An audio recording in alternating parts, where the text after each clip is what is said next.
یہ کرم ہے حضور کام پر آنے والے عذاب ٹلتے ہیں۔ یہ کرم ہے حضور کام پر، یہ کرم ہے، یہ کرم ہے، یہ کرم ہے حضور کام پر آنے والے عذاب ٹلتے ہیں۔ اور وہی سنتے ہیں بولیاں سب کی، وہی بھرتے ہیں جولیاں سب کے۔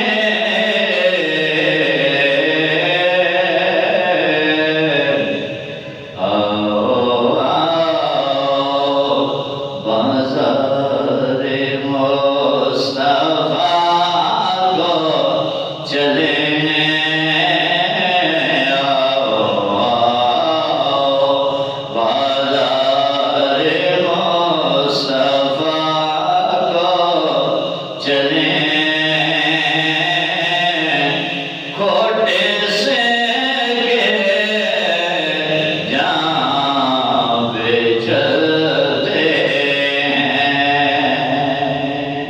کیونکہ بے دام ہی بک جائیں بازار نبی میں، اس شان کے سودے میں خسارے نہیں ہوتے۔ آؤ آؤ بازار مصطفیٰ کو چلیں، کھوٹے سے کے جہاں پہ چلتے ہیں، کیونکہ آتا ہے فقیروں میں انہیں کچھ پیار ہی ایسا کہ خود بھیک دیں اور خود کہیں میرے منگتے کا بھلا ہو، اور آنکھیں بند ربوا پھیلے ہیں جولیاں، کتنی مزے کی بھیگ تیرے پاک در کی ہے۔ آؤ آؤ بازار مصطفیٰ کو چلیں، کھوٹے سے کے جہاں پہ چلتے ہیں، اور اپنی اوقات صرف اتنی ہے،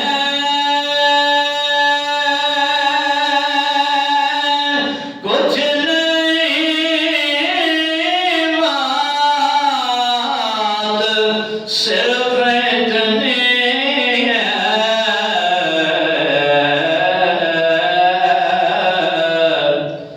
کل بھی ٹکڑا پہ ان کے پلتے تھے، اب بھی ٹکڑا پہ ان کے پلتے ہیں۔ یہ کرم ہے حضور کام پر آنے والے عذاب ٹلتے ہیں۔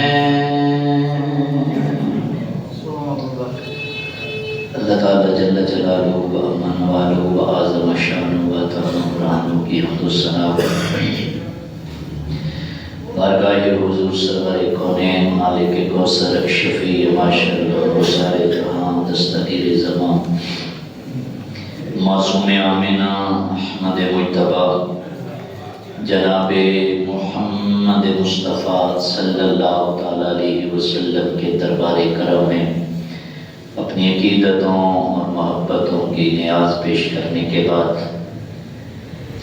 انتہائی عزت و وقار کے لائق بزرگ و دوستوں اور عزیز ساتھی السلام علیکم ورحمۃ اللہ وبرکاتہ۔ میں نے آپ حضرات کے سامنے قرآن مجید فرقان حمید میں سے کچھ کلمات خیر تلاوت کرنے کا شرف حاصل کیا۔ دعا ہے خالق عرض و سماع میری زبان پر سچائی کا نور نصیب فرمائے اور مجھے اور آپ کو سن سنا کر پروردگار عالم ان پاکیزہ جملوں کی عملی تفسیر بنانے کی توفیق عطا فرمائے۔ صاحبان ذی وقار چکے ماہ شعبان المعظم کی بابرکت گھڑیاں رب کائنات نے اپنے محبوب کی نسبتوں کے طفیل ہمیں عطا فرما رکھی ہیں۔ دعا کریں یہ بخشش و مغفرت کی گھڑیاں پروردگار عالم ہمیں زندگی میں بار بار عطا فرمائے اور ان پاکیزہ لمحات میں مالک عرض و سماع میں صدق دل سے توفیق توبہ بھی عطا فرمائے۔ یہ لمحے یہ گھڑیاں یقیناً گناہگاروں کو میرا رب موقع عطا فرماتا ہے کہ اپنی زندگی کا رستہ جو تم نے اختیار کیا ہے اس غلط راستے کو چھوڑ کر ہدایت کے راستے پہ آ جائیں گے تو میں رب تیری پچھلی ساری خطاؤں کو معافی عطا فرما دوں گا۔ یہ اس کی کرم نوازیاں ہیں، یہ اس کی بندہ پروری ہے کہ ہم گناہگار سیاہکار، لیکن وہ رب ہر سال بار بار یہ کبھی شب بیراق کی صورت میں، کبھی شب معراج کی صورت میں، کبھی لیلۃ القدر کے لمحات میں، کبھی محرم الحرام کی گھڑیاں، کبھی ماہ ربیع الاول کی پاکیزہ لمحات، یہ سارے میرے رب کی اپنے بندوں پہ کرم کی برکھا برسنے کے لیے میرا رب عطا فرماتا ہے۔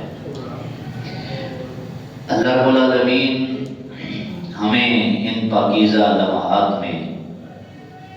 صدق دل سے توبہ بھی عطا فرمائے، ہمارے دلوں کو میرا رب جو سخت ہو چکے ہیں ان کو نرمی بھی عطا فرمائے۔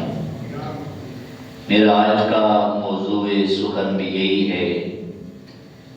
دل کی رقت اور شب بارات کی برکت، کہ جو اللہ کے بندوں کو دل اتنے سخت ہو گئے ہیں کہ پروردگار عالم بے نیاز ہو کے قرآن مجید فرقان حمید میں تعجب کے انداز میں ارشاد فرماتے ہیں أَلَمْ يَأْنِ لِلَّذِينَ آمَنُوا أَن تَخْشَعَ قُلُوبُهُمْ لِذِكْرِ اللَّهِ کہ کیا ایمان والوں پہ ابھی وہ لمحے نہیں آئے کہ ان کے دل اللہ کے ذکر سے ڈر جائیں۔ اس کا مطلب ہے کہ پروردگار عالم دلوں کی سختی کے بعد اپنے بندوں کو، ظاہری بات ہے جس کو میرا رب قرآن کی صورت میں اپنا کلام بھی عطا فرمائے اور اپنے حبیب کی صورت میں انہیں نبی بھی عطا فرمائے، اور پھر بھی انسان کے دل سخت رہیں۔ اللہ کریم فرماتے ہیں کیا ایمان والوں پر، اور یہ بات کفار کی نہیں ہو رہی، یہ کلمہ پڑھنے والوں کی بات ہو رہی ہے۔ فرمایا کیا ایمان والوں پہ ابھی وہ لمحے نہیں آئے، وہ گھڑیاں نہیں آئیں کہ ان کے دل اللہ کے ذکر سے، اللہ کے خوف سے ڈر جائیں۔ اور اس کے ظاہری وجہ ہے کہ میں یقیناً میرا ایمان اور عقیدہ ہے کہ یہ الفاظ اور یہ آیت کریمہ کا حصہ، اس کے مخاطبین یقیناً اس دور کے ہی مسلمان ہیں، وگرنہ جب یہ قرآن کا نزول ہو رہا ہے تو اس وقت مخاطبین یا صدیق اکبر کی ذات نظر آتی ہے یا فاروق اعظم کی ذات نظر آتی ہے، ابو بکر عمر عثمان و علی ہیں، صحابہ کرام ہیں، اہل بیت اتبار ہیں، ازواج مطہرات ہیں، اور ہم سوچ بھی نہیں سکتے کہ کبھی ان ہستیوں کے دل میں کبھی کوئی کساوت، کوئی سختی کی کوئی ایک رمق بھی آتی، بلکہ جن کے دل اس انتظار میں دھڑکتے تھے کہ رب کا کوئی نیا حکم آئے، پہلے پہ ہم نے عمل کر لیا، رب نہیں آئے تو اپنے یار کے سینے پہ نازل کرے گا، ہم اس پہ عمل کریں گے، میرا رب ہمارے ایمان کو اور چاشنیاں عطا فرما دے گا۔ وہ ہستیاں تو وہ تھیں، یقیناً یہ ہمارے آج کے اس معاشرے کی عکاسی کرتی ہے آیت کریمہ، جس میں ہمارے مسلمانوں کے حالات یہ ہے۔ اور یہ بات یاد رکھنا، یہ جو دل کی سختی ہے یہ وہ مرض ہے جو انسان کی دنیا بھی برباد کرتی ہے، آخرت بھی برباد کرتی ہے، جس کی طرف ہماری توجہ بھی نہیں ہے، جس کی طرف ہمارا کبھی خیال بھی نہیں آیا، جس کی طرف سوچنے کے لیے بھی لوگوں کے پاس وقت نہیں ہے۔ چیز بہت بڑی ہوتی ہے لیکن اس کی قدر و قیمت کم ہوتی ہے، لیکن کچھ چیزیں چھوٹی ہوتی ہیں لیکن ان کی قدر و قیمت بڑی دنیا کے اندر موجود ہوتی ہے۔ اب دیکھیں کہ ایک طرف اگر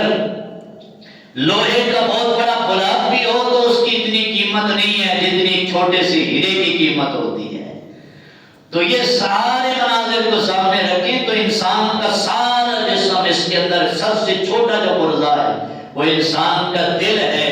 اور یہ دل درست رہے تو میرے رب کا کرم ہوتا رہتا ہے، اس کی رحمت سے انسان وصول کرتا رہتا ہے حصہ، اور یہ دل سخت ہو جائے تو اس سے بڑی مرض کوئی نہیں۔ دوسری بات یہ ہے کہ جتنا چیز قیمتی ہوتی ہے اس کی حفاظت بھی اتنا ضروری ہوتی ہے، جتنی یہ چیز قیمتی تھی انسان کا دل، اتنا ہی اس کی حفاظت کی طرف ہم نے توجہ چھوڑ دی ہے، جس کی وجہ یہ بنی ہے کہ قرآن بھی پڑھا جاتا ہے تو ہمارے دل نرم نہیں ہوتے، رسول اللہ کے فرامین بھی پڑھے جاتے ہیں تو ہمارے دل نرم نہیں ہوتے، دل تبدیل نہیں ہوتے، اور دل تبدیل نہیں ہوتے جب دل کی سختیاں نرمی میں بدلتی نہیں، تو میرا رب بے نیاز ہو کے فرماتا ہے کہ کیا بھی وہ لمحے نہیں آئے کہ مومنوں کے دل اللہ کے خوف سے ڈر جائیں اور ان کے دل نرم ہو جائیں۔ بہت سارے مفسرین کرام نے اس آیت کریمہ کی تفسیر میں لکھا ہے، جن میں سے تفسیر تبیان القرآن ہے، علامہ غلام رسول سعیدی صاحب رحمۃ اللہ تعالی علیہ، امام فخر الدین رازی رحمۃ اللہ تعالی علیہ کی تفسیر کبیر ہے، وہ فرماتے ہیں کہ یہ جو عمل ہے نا دل کا سخت ہو جانا، یہ مثال تو یہود و نصارہ کی تھی، مومنوں کے لیے نہیں تھی۔ دل ان کے سخت ہو گئے تھے، اور اس کی وجہ کیا بنی کہ ایک لمبی طویل مدت جب انہیں ملی تو اس کی وجہ سے ان کے دل اتنے سخت ہو گئے کہ دین محض اور مذہب ان کے لیے کا رسم کے طور پہ رہ گیا۔ یہ یہود و نصارہ کی مثالیں بیان کر رہے ہیں مفسرین کرام کہ جب انہیں طویل مدت لمحے زندگی کے ملے تو دین اتنے ان کا دل سخت ہوئے کہ دین محض ایک رسم بن گیا، اور ذکر الہی سے ان کی دوری ہو گئی، گناہوں پر وہ اتنے مضبوط ہو گئے کہ گناہ انہیں نظر نہیں آتا تھا، اور دنیا میں مشغولیت اتنی ہو گئی کہ وہ کہتے تھے آخرت کا تو کوئی تصور ہے نہیں، یہ دنیا کی زندگی ہے۔ دل اتنے سخت ہو گئے کہ ان کے سامنے کوئی نصیحت بھی کی جاتی تو نصیحت قبول کرنے کو تیار نہیں ہوتے۔ اور پھر میں کئی بار اس بات کا اظہار کرتا رہتا ہوں کہ آج کوئی اچھی تلاوت میں اچھی آواز میں قاری قرآن تلاوت کرے تو یقیناً ہر بندے مومن کا دل نرم بھی ہوتا ہے اور لطف بھی آتا ہے، ایمان کی اس کو حرارت بھی نصیب ہوتی ہے۔ تو خود سوچو جب صاحب قرآن خود تلاوت کرتا ہوگا تو کیا لطف ہوتا ہوگا، لیکن کتنے سخت ہو گئے تھے یہود و نصارہ کو وہ دل کہ آمنہ کا لال خود ان کے سامنے قرآن کی آیتیں پڑھ پڑھ کر سنائی اور پھر بھی ان کے دل نرم نہ ہو۔ تو مفسرین کرام فرماتے ہیں یہ یہودیوں کا معاملہ تھا کہ ان کے دل اتنے سخت ہو گئے یہود و نصارہ کے کہ دین ان کے لیے رسم بن گیا، کوئی قرآن ان کے دلوں پہ اثر نہیں کرتا، نصیحت ان کے دلوں پہ اثر نہیں کرتی۔ یہ وہ والی چیزیں تھیں جو آج یہود و نصارہ کی مثالیں مسلمانوں کی صفوں میں نظر آتی ہیں کہ آج قرآن پڑھا جاتا ہے لیکن حالات جو کہ توں ہیں، احادیث رسول بیان کی جاتی ہیں، حالات جو کہ توں ہیں۔ آپ زندگی کے اندر موازنہ کر کے دیکھ لیں کہ ہر سال یہ لمحے آتے ہیں، یہ راتیں آتی ہیں، یہ قیمتی مہینے آتے ہیں، لیکن ہمارے حالات ویسے ہیں جیسے 50 سال پہلے تھے، ہماری زندگی کے شب و روز ویسے گزر رہے ہیں جیسے 60 سال پہلے تھے۔ اس کا مطلب ہے کہ وہی ہمارا معمول بن گیا ہے کہ دین اور یہ لمحے ہم نے صرف فقط ایک رسم کے طور پر اپنا لیے ہیں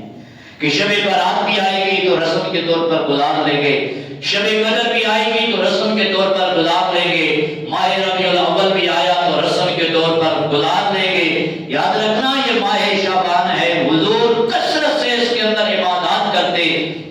عبادات نوافل پڑھتے، حضور ذکر الہی میں مشغول رہتے۔ سب سے زیادہ ام المومنین سیدہ عائشہ صدیقہ فرماتی ہیں اس مہینے میں رمضان کے علاوہ حضور نفلی روزے رکھتے۔ تو میں نے عرض کی میرے ماں باپ آپ پر فدا ہوں، یا رسول اللہ آپ اتنی کثرت سے کیوں اس مہینے میں باتیں کرتے ہیں؟ حضور فرماتے ہیں اس مہینے کے اندر جنہوں نے آنے والے سال میں فوت ہونا ہوتا ہے نا، ان کی لسٹ رب کے دربار میں پیش ہو جاتی ہے۔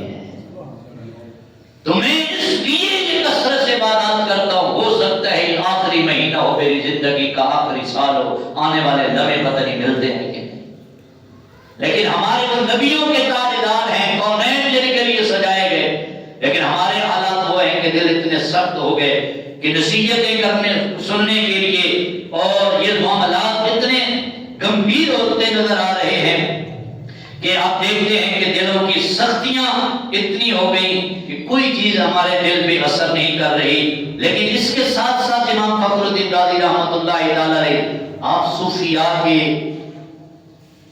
تربیت سے ادھار لیتے ہوئے ارشاد فرماتے ہیں کہ رب نے ہر بیماری کا علاج بھی عطا فرمایا ہوا ہے۔ دل اگر سخت ہو جائے نا تو اس کے لیے رب نے اس کا علاج بھی عطا کیا ہے کہ دل کیسے نرم ہوگا۔ وہ فرماتے ہیں کہ دل کی نرمی کے لیے یہ ضروری ہے کہ کثرت سے اپنے رب کریم کا ذکر کیا کرے۔ اللہ تمہارے دلوں کو کیا کر دے گا؟ نرمی عطا فرما دے۔ پھر آپ فرماتے ہیں کہ کثرت سے تلاوت قرآن کیا کرے اگر آپ کے دل سخت ہو گئے، اور صرف تلاوت قرآن نہیں، آپ فرماتے ہیں کہ پھر قرآن کو سمجھنے کی کوشش کیا کرے، قرآن ہم سے کہہ کیا رہا ہے، دل تمہارے نرم ہو جائیں گے۔ پھر گناہوں پر ندامت، آنسو بہانا، یہ دل کے نرم کرنے کا ایک نسخہ آپ نے بتایا ہے۔ اور پھر ایک آپ فرماتے ہیں اگر دل کی نرمی چاہتے ہو تو موت کو یاد کر کے بھی رویا کر، آخرت کو یاد کر کے بھی رویا کر۔ تو یہ دل کی نرمی کے آپ نے طریقہ کار بتائے ہیں کہ ان چیزوں سے تمہارے دل کو میرا رب دل کی نرمی عطا فرمائے گا۔ اور دل جب سخت ہو جائے تو پھر اس کی حالت یہ ہوتی ہے کہ خوف الہی بھی ختم ہو جاتا ہے، محبت رسول کا چراغ بھی بجھ جاتا ہے۔ دل سخت ہو جائے تو پھر شریعت پہ عمل کرنا بڑا مشکل ہوتا ہے۔ پھر خوبصورت سجی سجائی مسجد میں بھی بندہ کہتا ہے دین پہ چلنا بڑا مشکل ہے۔ پھر خوبصورت پاکیزہ ماحول بھی ملے انسان کو تو پھر بھی نماز پڑھتے ہوئے ہمیں مشکل درپیش آتی ہے، اور اگر کہا جائے شریعت تو کہتے ہیں بابا بڑا مشکل ہے۔ لیکن یاد رکھنا میں نے پہلی مثال دی ہے کہ میرے رسول کے صحابہ تو وہ ہستیاں ہیں کہ جنہوں نے گرم ریت پہ بھی سجدوں کو قضا نہیں ہونے دیا رب کے دربار میں۔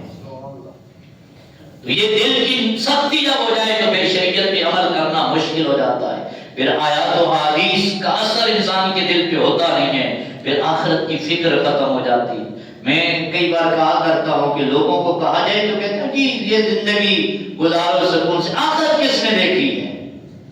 یہ اتنے سخت ہو گئے ہمارے دل کے، کہتے ہیں آخرت کس نے دیکھی ہے؟ آئے گی تو دیکھی جائے گی۔ یہ دل گناہوں پر وہ اصرار ہے، گناہوں پر وہ ڈٹ جانا ہے۔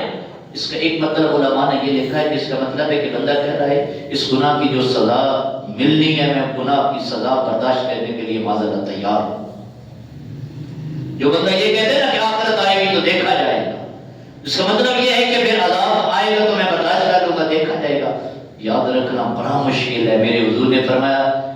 قیامت کے دن جہنمی کو جو سب سے کم درجے کا عذاب دیا جائے گا اسے آگ کے جوتے پہنائے جائیں گے، اور جب آگ کے جوتے پہنائے جائیں گے تو اس کے جسم کے اندر کے عذاب کٹ کٹ کے اس کے منہ سے کانوں سے باہر آئیں گے، کٹ کے عذاب۔ تو کسی میں ہے اتنی ہمت کہ بندہ کہے کہ میں یہ سارا کچھ برداشت کر لوں گا۔ اس لیے جب دل سخت ہو جائے تو پھر آخرت کی فکر ختم ہو جاتی ہے، پھر دوسروں کی تکلیف نہیں نظر آتی، پھر اپنے سامنے بھی مسلمانوں کو تڑپتے دیکھتے ہیں تو نظریں پھیر کے گزر جاتے ہیں کہ ہر ایک کا اپنا معاملہ ہے۔ کہ جب دل سخت ہو جائے تو پھر کیفیات یہ ہوتی ہیں، بھائی بھائی کا دشمن بن جاتا ہے، بہن اگر ناراض بھائی کے پاؤں پہ چادریں بھی اتار کے سر سے وہ پھینکتی رہے اور کہتی رہے کہ بھائی مجھے معاف کر دے، تو وہ پھر بھی راضی ہونے کے لیے تیار نہیں ہوتا، دل کی سختی اتنی ہو جاتی ہے، پھر دوسروں کا درد محسوس نہیں ہوتا۔ پھر آج دیکھتے نہیں ہیں ہمارے مسلمان آج پوری دنیا کے اندر کیا سے کیا وہ ظلم ہے جو مسلمانوں کے ساتھ نہیں ہو رہا۔ پھر پہلے قتل کیا جاتا ہے، قتل کر کے پھر جناب والا ان کے اوپر بڑے بڑے بھاری بھرکم پتھر پھینک دیے جاتے ہیں، وہ زخمی ہوتے ہیں تو ہسپتالوں کو جلایا جاتا ہے، وہ زخمی ہوتے ہیں تو ان کے اوپر کیمیکل پھینکے جاتے ہیں۔ یہ سارے مناظر دنیا غزہ و فلسطین کے دیکھ رہی ہے، لیکن اگر ان کے یہ دل نرم نہیں ہوتے تو اس کا مطلب ہے کہ ہمارے دل اتنے سخت ہو گئے ہیں کہ کسی دوسرے کا درد ہمیں کبھی محسوس ہی نہیں ہوتا۔ ورنہ جس رسول کے ہم امتی ہیں، حضور نے تو مومنوں کی مثال دیتے ہوئے یہ فرمایا تھا مومن مومن کا بھائی ہے، اور جس طرح انسان مومن جو ہے یہ جسد واحد کی طرح ہیں کہ اگر جسم کے کسی ایک حصے کو تکلیف ہوتی ہے تو انسان کا پورا جسم اس درد میں مبتلا ہو جاتا ہے۔ اگر ہمارا شمار مومنین کی ان صفوں میں ہوتا تو آج غزہ و فلسطین کی وہ چیختی ہوئی بیٹیاں ان کی چیخوں کو سن کر چپ کر کے چادر اوڑھ کے سو جاتے، یہ مسلمانوں کا سلسلہ نہ ہوتا۔ یہ سارے معاملات دل کی سختی کے علامات ہیں، اور جتنی علامات میں نے بیان کی ہیں آپ دیکھ لیں، ہم میں سے ہر ایک کی زندگی میں یہ موجود ہے کہ نہیں۔ اور دعا کرو اللہ کریم ان پاکیزہ دموں کے صدقے ہمیں دل کی نرمی عطا فرمائے۔ میں نے پہلے عرض کیا ہے کہ میرا رب یہ بار بار پاکیزہ لمحے، یہ دن، یہ راتیں، یہ مہینے، یہ بار بار میرا رب پھیر کے دیتا ہی ہے کہ ہو سکتا ہے بندہ میرا غلطی پہ تھا، اب یہ پیچھے پلٹ آئے تو میں رب سے معافیاں عطا فرما دوں، اس کا دل نرم ہو جائے۔ اور دل نرم ہو جائے تو پھر کرم کیا ہوتا ہے، پھر رب کریم کا خوف بھی ہوتا ہے، اور مصطفیٰ کریم کی محبت کے چراغ بھی انسان کے دل میں روشن ہو جاتے ہیں۔ دل کی نرمی آ جائے تو پھر عبادتوں میں لذت آتی ہے، پھر انسان کا دل، صحابہ کرام کے بارے میں آتا ہے کہ ایک نماز پڑھ کے آتے تھے تو دوسری نماز کے لیے تڑپتے رہتے تھے، کب جناب حضرت بلال اذان دیں گے کہ ہم پھر رسول اللہ کے پیچھے جا کے نماز ادا کریں گے۔ پھر عبادت میں لذت آتی ہے، پھر خشوع و خضوع آتا ہے، پھر انسان کا دل نرم ہو جائے تو پھر قرآن و سنت سن کر نصیحتیں قبول کرنا انسان کا وہ طریقہ کار بن جاتا ہے۔ پھر اس انتظار میں ہوتا ہے کہ کوئی یار دیگر سنا بولا، پھر بندہ اس انتظار میں ہوتا ہے کوئی یار دیگر سنا بولا، نہ لمبے پینڈے پا بولا، پھر بندہ اب آر بار کی باتیں سنتے ہی کوئی نہیں، پھر کہتا ہے بس ہمیشہ یار کی باتیں ہوتی ہیں۔ پھر انسان ہر قرآن و سنت سے نصیحت کو، پھر انسان کو موت بھی تڑپاتی ہے اور آخرت کی فکر بھی تڑپاتی ہے۔ حضرت سیدنا عثمان غنی ذو النورین رضی اللہ تعالیٰ، یہ وہ لوگ ہیں کہ جنتی ہونے کا اعلان کئی بار آمنہ کے لال کی زبان مبارکہ سے ہوا، حالانکہ حضور ایک بار بھی کسی کو کہہ دے کہ یہ جنتی ہے تو اس کے لیے یہ کافی ہے۔ حضرت عثمان غنی ہوا جن کے لیے کئی بار حضور سے انہوں نے جنت خریدی ہے، اور ایک دن تو حضور سے رہا نہ گیا، فرمایا عثمان کیا کرتا ہے، ایک جنت بندے کے لیے کافی ہوتی ہے تو کتنی بار جنت خرید چکا ہے۔ حضرت عثمان عرض کرتے ہیں یا رسول اللہ میں اس لیے جنتیں خرید کے اپنے نام کر رہا ہوں، قیامت کے دن آپ کا امتی جو جنت کا حقدار نہیں بن پائے گا، جناب عثمان اپنے حصے کی جنت اسے دے کے جنت کا مالک بنا۔ لیکن فکر موت اور آخرت کی کیا ہے کہ کچی قبر پہ جا کے کھڑے ہوتے ہیں تو اتنے روتے ہیں قبر کے خوف سے کہ آنسو بہتے ہیں، مبارک داڑھی سے دڑ ہوتی ہے، پھر وہ گرتے ہیں کچی قبر کے مٹی پر اور مٹی تر ہو جاتی ہے، اور ساتھ خدام کہتے ہیں حضور آپ کو تو رب نے کئی مرتبہ حضور کی زبان سے جنت کا مالک بنایا، پھر کیوں روتے ہیں؟ میں نے حضور سے سنا تھا کہ یہ قبر اور آخرت کی پہلی امتحان گاہ ہے، یہاں سے پاس ہو گئے تو آگے بھی معاملہ آسان ہو جائے۔ تو جب انسان کا دل نرم ہو جائے نا تو پھر میرا رب کرم کرتا ہے، پھر موت کی فکر بھی رہتی ہے، پھر آخرت کی فکر بھی رہتی ہے۔ اس لیے یہ لمحے مالک کائنات نے دل کی نرمی عطا کرنے کے لیے بنایا، سبحان اللہ، اس کی کرم نوازی ہے۔ دل سخت ہونے کے باوجود میرے رب نے یہ لمحے دیے ہیں کہ کبھی کبھی جب اس کی رحمت کی برکھا برستی ہے تو سخت دلوں کو بھی خیال آ جاتا ہے کہ یار وہ کریم جو اتنا کرم کر رہا ہے تو مجھے بھی خیرات مانگ لینی چاہیے، مجھے بھی خیرات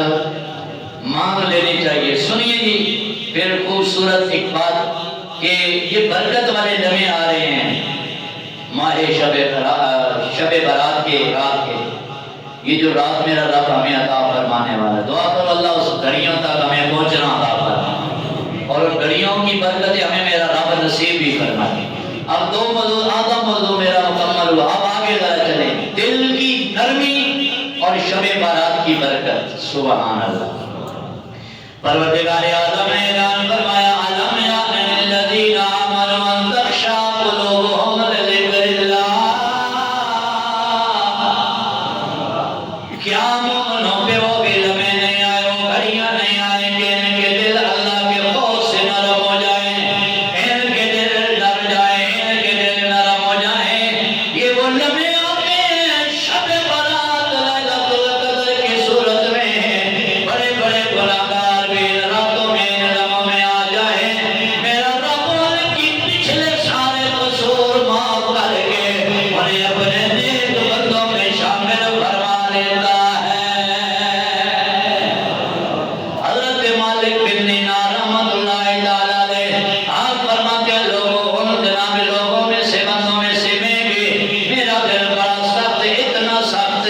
کہ شب برات جیسی رات میرا عطا کرے پھر بھی میں وہی غفلت کی چادر تان کے سویا رہتا۔ عمر میری گناہوں میں گزری، میں جناب اپنی زندگی کا عمر کا بڑا گناہگار اداکار، میں سیاہکار، میری زندگی یوں گزرتے رہی۔ ایک میری زندگی کی رات ایسی بھی آتی ہے 15 شعبان کی رات ہے، میں عشاء کی نماز بھی پڑھے بغیر رات کو غفلت کی نیند سو گیا، میں سویا کیا میرا مقدر جاگ گیا ہے۔ رب کی رحمت جب برسی ہے تو اس کی رحمت میرے گھر میں بھی جناب والا کرم بن کے آئی ہے، اس لیے رومیے کشمیر کہتے ہیں کہ رحمت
میں ڈر گیا. حضرت مالک بن دینار کہتے ہیں میں یہ سارا منظر دیکھ اچانک میری آنکھ کھلی تو میں نے بھی وضو کیا, مصلی بچھا دیا. سبحان اللہ, اونچی آواز میں. یہ میرا رب جناب والا 15 شعبان کی رات, یہ جو میرا رب ہمیں لمحے عطا کرنے والا ہے, یہ گھڑیاں عطا کرنے والا ہے. کوئی لوگ یہ لمحے ضائع کرنے والے نہیں, یہ غفلت کی چادر مار کے سونے والے لمحے نہیں ہیں. حضرت مالک بن دینار کہتے ہیں میں ڈر کے جاتا, وہ منظر میرے سامنے تھا. میری بچی کی چھوٹی عمر کی موت مجھے جھنجھوڑ کے کہنے لگی بابا یہ ضروری نہیں بندہ بڑا ہو کے مرے گا, دیکھنا میرے جیسا چھوٹا بھی دنیا سے چلا جاتا ہے. یہ ہمارے دل کی سبزیاں ہیں. ہم آئے روز جناب اپنے ہاتھوں سے اپنے کتنے رشتہ داروں کے خود جناب قبروں کی مٹیاں برابر کرتے ہیں, لیکن دل نرم نہیں ہوتے, دل سخت ہو گئے. کتنی اپنی آنکھوں کے سامنے اپنے ہاتھوں سے مٹی کی نرپائی کر کے وہ چھوٹے چھوٹے سراغ بھی بند کرتے ہیں کہ کہیں جناب والا قبر کا سراغ بھی نظر نہ آئے. پھر بھی ہمارے گناہ وہی جناب والا, وہی سبزیاں, وہی جناب والا گناہگاریاں, وہی بے نمازیاں, وہی نام ڈول میں کمیاں, وہی رشوت خوریاں, وہی سود خوریاں, وہی سارے کے سارے گناہ ہمارے اسی مقام پہ. اس کا مطلب ہے کہ وہ قبر کے اندھیرے بھی ہمارے دلوں کو نرم نہیں کرتے, دل اتنے سخت ہو گئے. اس لیے کہ ہم انتظار میں ہیں, بڑے ہوں گے تو جناب دیکھا جائے گا. سارا کچھ انتظار میں رکھا ہوا ہے جناب. فلاں وقت آئے گا تو پھر ہم نے نماز بھی شروع کرنی ہے, فلاں وقت آئے گا تو پھر میں نے داڑھی بھی رکھنی ہے, فلاں وقت آئے گا تو پھر جناب میں نے گناہ فلاں بھی چھوڑ دینے ہیں. انتظار کر رہے ہیں, کیا پتہ اگلے لمحے کیا ہونے والا ہے. حضرت مالک بن دینار فرماتے ہیں میں رات کو ڈر کے اس خواب سے اٹھا تو ان لمحوں نے کرم کیا اور میری زندگی کو بدل ڈالا. اور حضرت مالک بن دینار رحمۃ اللہ تعالیٰ علیہ آپ فرماتے ہیں میرے رب نے کرم کیا. ایک خواب کون سی شب برات والے رات, ان پاکیزہ لمحوں نے میرے رب نے کرم کیا ہے. میرے جیسا اتنا بڑا گناہگار آدمی بھی اب وہ گناہگار نہیں. دنیا جدھر جاتا ہوں لوگ اشارے کرتے ہیں حضرت مالک بن دینار جا رہے ہیں, حضرت مالک بن دینار جا رہے ہیں. میرے رب نے شب برات کی لمحوں کا صدقہ اتنا کرم کیا ہے, میرا نام گناہگاروں سے نکال کے اپنے ولیوں میں شامل کیا ہے. لیکن وجہ کیا ہے, صدق کے دل سے توبہ کی ہے. میں نے رب نے جناب والا رحمتوں کو سمیٹا ہے. اب میرے رب نے گناہگاروں سے نام نکال کے اب وہ جو پہلے لوگ کہتے تھے تو بڑا گناہگار ہے, سیاہگار ہے, اب دنیا کہتی ہے ولایت کا نور دیکھنا چاہتے ہو مالک بن دینار کے محلے چلے جایا. یہ سارا کچھ کیسے ہو گیا؟ حضرت مالک بن دینار کی رویے کے تین زمانہ سارا چھڑ آئے, اساہے گیا دیکھا زمانہ سارا چھڑ آئے, اساہے گیا دیکھا تیر میں کے کہہ دو زمانہ سارا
گھڑیاں آنے والی ہیں، شب برات کی وہ برکتیں ہیں کہ میرا رب گناہ گاروں کو اٹھا کے نیکوکار بنا دیتا ہے، سخت دلوں کو میرا رب نرمی کی دولت دے دیتا ہے، گناہگاری زندگی سے نکال کے میرا رب تقویٰ کی دولت عطا فرما دیتا ہے۔ پھر وہ جو شریعت سے بغاوت کرنے والا شخص تھا، آج شریعت کے ہر حکم کے سامنے ہاتھ جوڑ کے کھڑا نظر آتا ہے۔ اس لیے یہ راتیں، یہ لمحے ہیں، یہ رسمی طور پر گزارنے والے نہیں ہوتے، یہ لمحے میرا رب دیتا ہے اپنے آپ کو بدلنے کے لیے۔ اگر ہماری زندگیاں 40 50 60 سال تک ہر سال شب برات لیلۃ القدر ہر سال بھی گزارے اور پھر گناہ وہیں کے وہیں، تو پھر اس کا مطلب ہمارا دل سخت ہو گئے۔ یہ دلوں کی نرمی، اور بعض امام فخر الدین رازی رحمۃ اللہ تعالیٰ فرماتے ہیں اگر دل سخت ہو جائے نا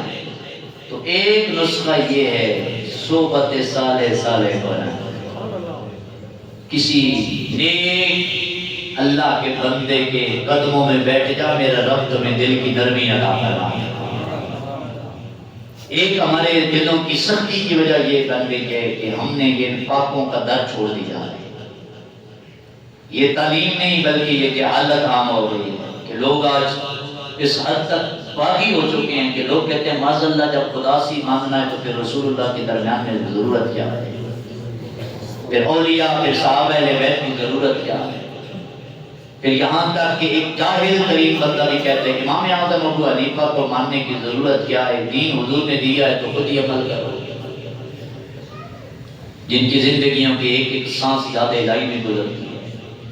جن کی پوری زندگی نبی کے دین کی نوکری میں گزرتی ہے۔ میں ایک دو مثالیں امام اعظم ابو حنیفہ کے، کیونکہ اسماء مبارکہ میں آپ کا عرس مبارک بھی ہے،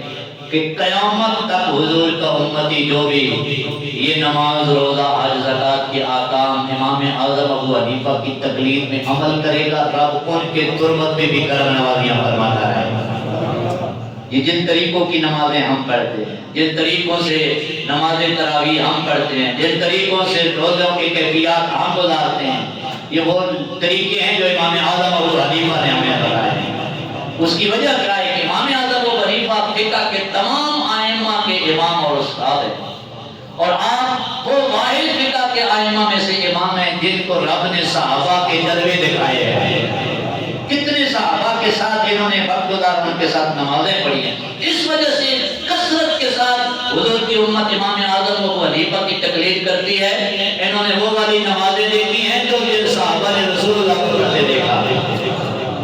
الحمدللہ ہمیں اس بات پہ فخر ہے کہ ہم اس امام کے پیچھے کھڑے ہیں جنہوں نے وہ نمازیوں کو دیکھا ہے جن نمازیوں نے رسول اللہ کے پیچھے نمازیں پڑھی ہیں۔ اور پھر کثرت سے صحابہ کرام، امام اعظم ابو حنیفہ رسول اللہ صلی اللہ علیہ وسلم کے شہزاد، امام باقر کی بھی شاگرد ہیں، امام جعفر صادق کی بھی شاگرد ہیں۔ اور تقوی کا حال یہ وقت کے امام ہیں جس کے لیے میں نے بات سنائی ہے۔ یہ وہ لوگ ہیں، غوثیاں ہیں جن کی زندگیوں سے خیرات مانگا کریں، دل سخت ہو جائیں تو امام راضی فرماتے ہیں صالحین کی صحبت اختیار کرو۔ امام اعظم ابو حنیفہ چونکہ اللہ نے آپ کو دنیا کا مال بھی کثرت سے عطا فرمایا، گھر سے بعد میں نکلتے تھے جو خوشبو لگاتے تھے خوشبو پہلے بتاتے تھے امام اعظم ابو حنیفہ اللہ نے اتنی کثرت سے مال و دولت، آپ خود آپ کا بکریوں کا جانوروں کا ریوڑ بہت سارا تھا، تو وہ بکریاں چرانے والا جنگل میں گیا تو باقی لوگوں کے ساتھ وہ بکریاں مل گئی، پتہ نہیں چل رہا تھا، پہچان نہیں ہو رہی تھی امام اعظم ابو حنیفہ کی بکریاں کون سی ہیں، شک میں مبتلا ہو گئے لوگوں نے، انہوں نے آ کے بتایا، امام اعظم ابو حنیفہ فرمانے لگے اب کیا کیا جائے، اور پھر اپنے علاقے کے ایک دانا بندے کو بلایا، کہا یہ بتاؤ بکری کی عمر زیادہ سے زیادہ کتنے سال ہوتی ہے، سنو تقویٰ کیا ہے۔ اس نے کہا حضور ہم نے تو زندگی میں یہی سنا ہے، یہ بابے اس بات کو سمجھیں گے،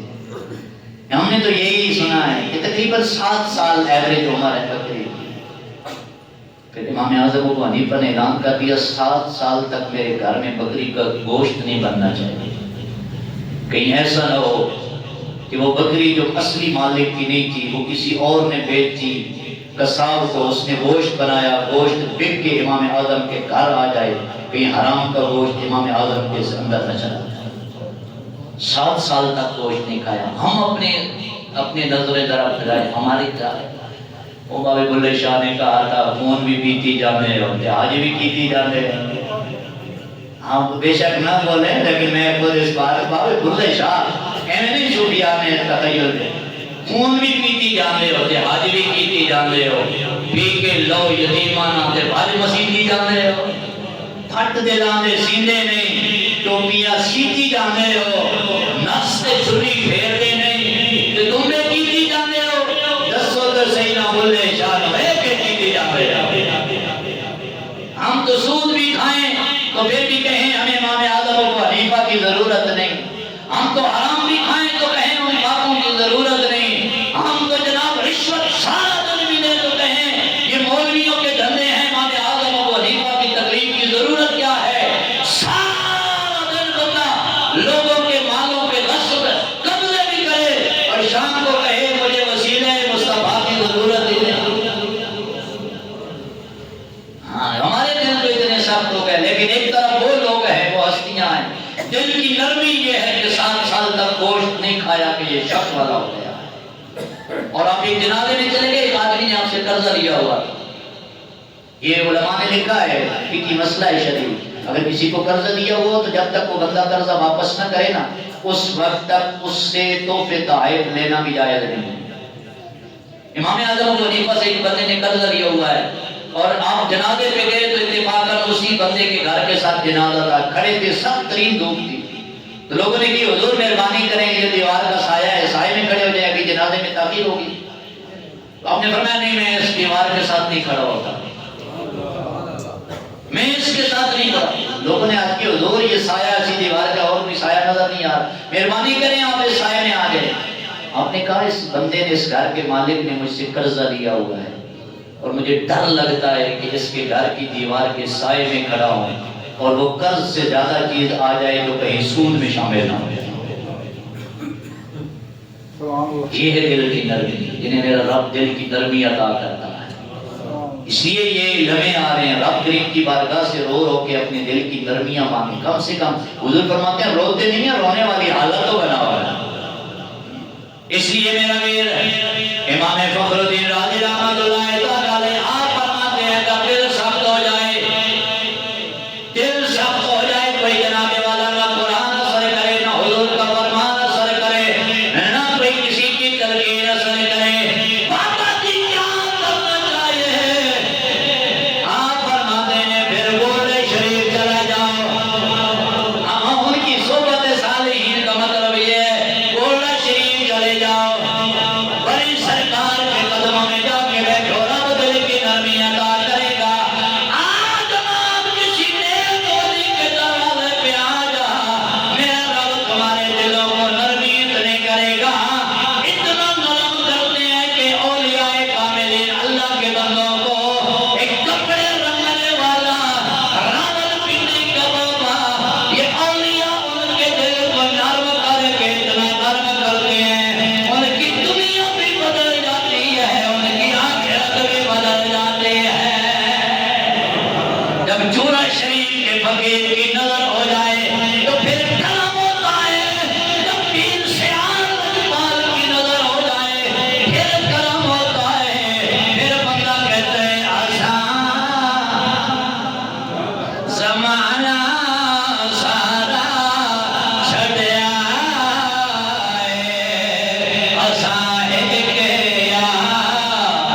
امت کا 1/3 حصہ قیامت کے دن شفاعت کرنا ہے، آپ کی شفاعت قبول کی جائے گی۔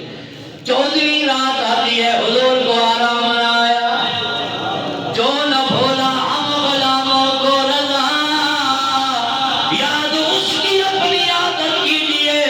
14ویں کی رات آئی، میرے آقا ساری رات مصلی پہ، یا اللہ رب حبلی امتی، میری امت میرے حوالے کر دے۔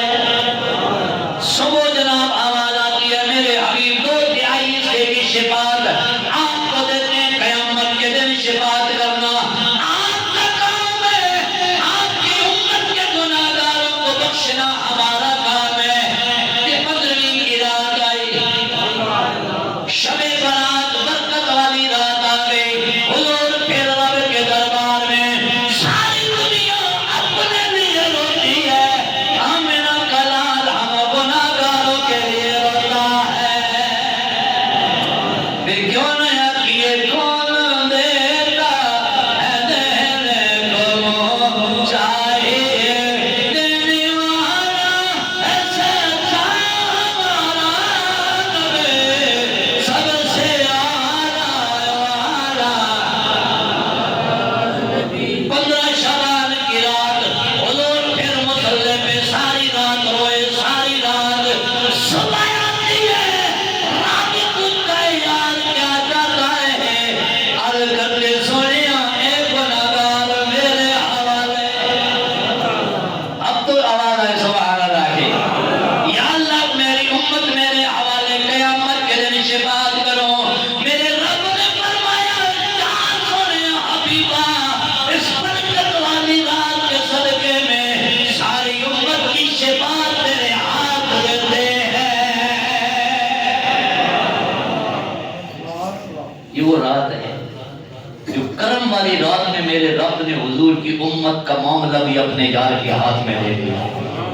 کم از کم اپنے لیے نہیں تو اس رسول کا تو لحاظ کرنا چاہیے نا جو ہمارے لیے روتے رہے۔ اللہ کریم کی بارگاہ میں دعا ہے، میرا مالک ہم سب کو ہدایت کر دو، عطا فرمائے۔